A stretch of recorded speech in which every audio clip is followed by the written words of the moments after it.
This is one of the most important documents in college football history.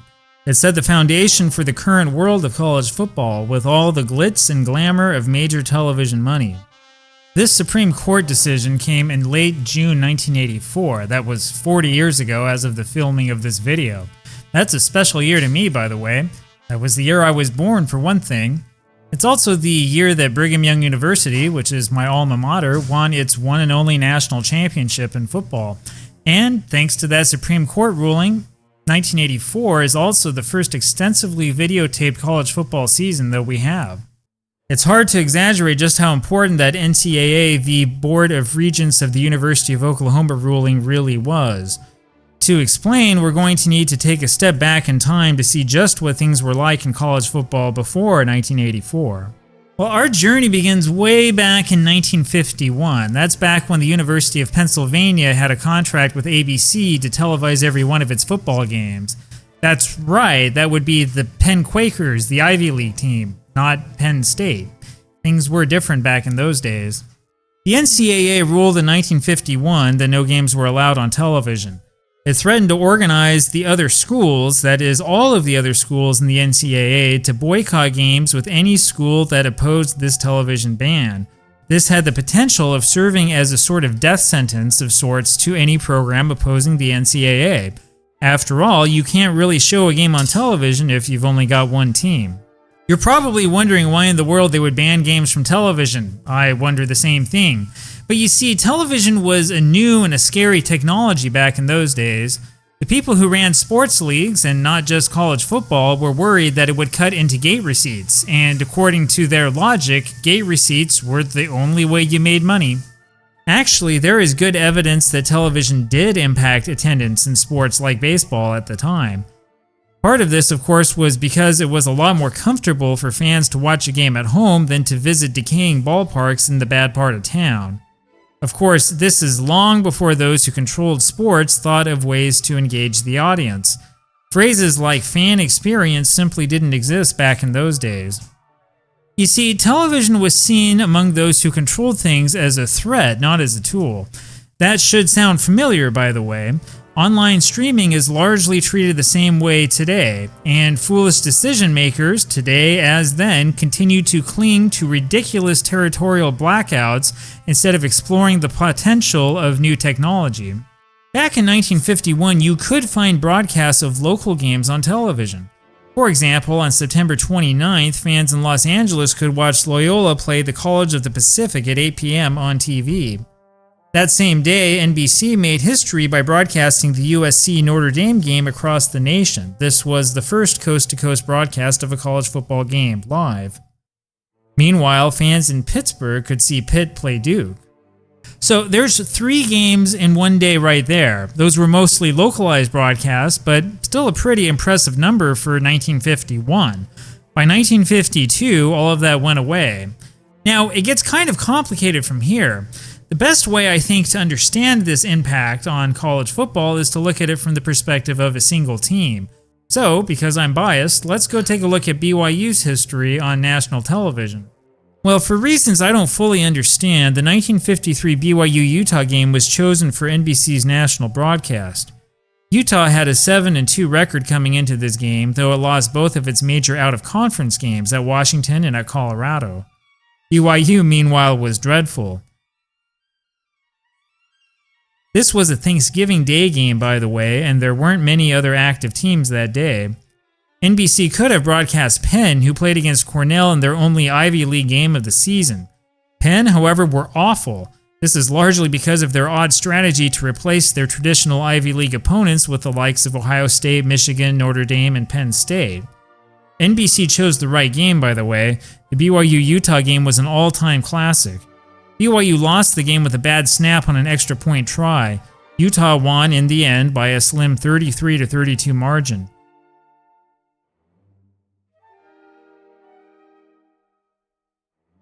And NBC promised to come back to cover the rivalry again. And well, they never did. In fact, nobody did. Actually, I don't believe that another BYU-Utah rivalry game was broadcast on live television until 1984. I might be wrong. If you know different, let me know down below. Though rare, BYU games were occasionally broadcast regionally, like this one in 1966. The generally more successful University of Utah football team also had games broadcast locally and regionally, though these were rare. It was much more common to see national broadcasts of teams with absolutely no local connections, for example, the annual Army-Navy game. And that's the thing that we tend to forget when we look back at this era. This ban applied to all broadcasts of games. That includes local broadcasts of teams that were otherwise sold out. In other words, generations of college football fans grew up either watching games live or listening on the radio. Back in 1951, Penn urged the NCAA to revert to the way things once were, but it was to no avail. In fact, pressure was put on the NCAA constantly to modernize for the sake of the fans. This article, for example, comes from 1956, however, nothing changed as a result. Occasionally, the NCAA would allow for double headers, such as this one in 1966. Fans in Detroit saw the famous Notre Dame-Michigan State game followed by USC against UCLA in the afternoon. However, things were different that day if you were in Tennessee, where Kentucky and Tennessee were shown in the early time slot. The big Notre Dame-Michigan State game was shown on tape delay right after the local game finished. And this is the part where I get really confused. I mean, clearly it was possible for local teams to attract fans to the park and a television audience, despite the fact that a big national game was on television. So why in the world would they artificially reduce the supply of televised games like this? In theory, it was a system that was designed to help smaller schools compete. In reality, however, schools like Utah State found themselves frustrated, as shown in this 1972 article. With no local television coverage, they couldn't increase their local stature or draw much of a crowd. Instead, they were always fighting against whatever game happened to be on national television that particular Saturday, regardless of how well Utah State played. Television arrangements were usually made less than a week before kickoff in those days, and ABC and the NCAA made some very strange decisions, such as choosing Wyoming's game against an awful New Mexico team in 1967 to showcase Wyoming, who were having a great season. Wyoming gained a bit of national prominence after a bowl appearance in 1967, and here came close to upsetting Nebraska in 1968. However, Wyoming found itself locked out of a bowl game at the end of 1968, and the same happened to Arizona State in 1969. Though they went undefeated in 1970, Arizona State wound up settling for the Peach Bowl, while undefeated Nebraska played against a 2-loss LSU team in the Orange Bowl. This snub, by the way, directly prompted the formation of the Fiesta Bowl in 1971. Now, that's one of the interesting pieces of college football history that we tend to forget about. I bring it up here to point out that the attempts to prevent certain teams from competing for a national championship did not begin in 1984 or afterwards. It's actually a very old tradition. Arizona State was snubbed again in 1975 when it went undefeated with what was almost certainly the best team in Western Athletic Conference history. The Sun Devils played against Arizona on the last day of the season, and yet for arbitrary reasons, ABC and the NCAA did not air that game nationally. Arizona up to that point had lost once, and that day a win against Arizona State would not only have upset the undefeated season, but it would have also given Arizona the conference title. Allegedly, the reasoning had something to do with a cable television station picking up a local broadcast of the 1973 Arizona State game and transmitting it outside of Tucson and Flagstaff, but I've never seen any actual evidence of that. Well, and this is where this all becomes very strange. If a game was sold out, apparently teams were allowed to show closed-circuit broadcasts on campus. I guess that's the broadcast that was stolen and relayed? It's kind of hard to tell, and the newspaper reports are actually really confusing. Honestly, to me, it looks like the NCAA was just making up rules as they went. In other words, you could have watched the 1975 Arizona State game live, but only if you could get to the basketball arenas on campus, and you'd have to pay for the privilege. The next season, a 2-year television ban prevented Oklahoma from appearing on television at all. This was one of the few weapons the NCAA had in its arsenal to punish schools for alleged recruiting violations. That is, they would stop you from being on television at all. Anyway, I could go on and on about all the strange things that happened back in those days. I mean, teams were restricted to 3 games per season on television. Well, sort of. Bowl games didn't count. And anyway, all of this frustration led some of the larger schools and conferences to form what was called the College Football Association. We need to be careful, however.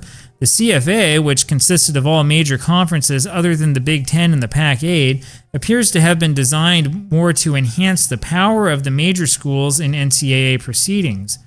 In other words, this wasn't exactly Robin Hood trying to help out the little guys.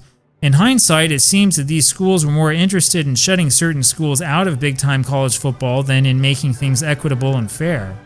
Now, if you're like me, you're probably wondering how in the world any of this could be true. I mean, there are actually a number of old broadcasts on YouTube. With live broadcasts restricted so severely, how do we have so many pre-1984 games on YouTube? Well, actually, many of these games were shown on tape delay. Check out this television listing from Hawaii in December 1982, for example. The famous Hawaii-Nebraska game was not shown locally until 10 p.m. and only on tape delay. So if you wanted to watch this game live, your only option was to show up in person. And if you were in Nebraska, you couldn't really do that. You had to wait until Sunday thanks to the time difference. Now, there were times when unusual teams would make it onto national television broadcasts, such as this BYU-San Diego State game from late November 1979. BYU was undefeated, and this one wound up being the second game of the day. The first one, of course, was Oklahoma-Nebraska.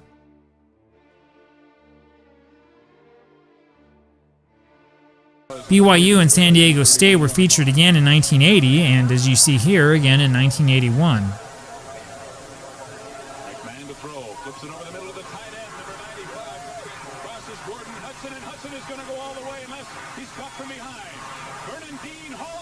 In other words, it's not like BYU's 1984 national championship came completely out of the blue. I mean, the team had been featured on national television a few times, including very recently in the years leading up to '84, but they certainly weren't televised every week or even every year. And all of this changed with that Supreme Court ruling. Now teams and conferences could make their own television contracts without any restrictions. That age of artificial scarcity of college football and television was over. Well, and that really is the reason why 1984 is so important. While there are articles and even books out there about the event, we still tend to underestimate its impact, that is, the Supreme Court decision. We went from one or maybe two college football games on a Saturday, if we were lucky, to several a week, and that change literally came overnight. And so it turns out that the BYU Pitt game on September 1st, 1984 was the first live college football broadcast outside the old ABC monopoly. And as we'll see, they chose one heck of a season to start with. Well, to celebrate the 40th anniversary of that 1984 season, I'm going to dig deep.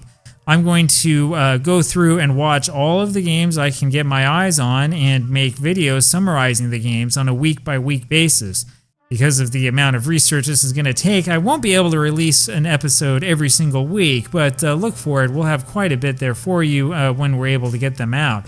So, in other words, subscribe and stick with me with this project. It should be fantastic, and I think we're all going to be able to learn at least something from it.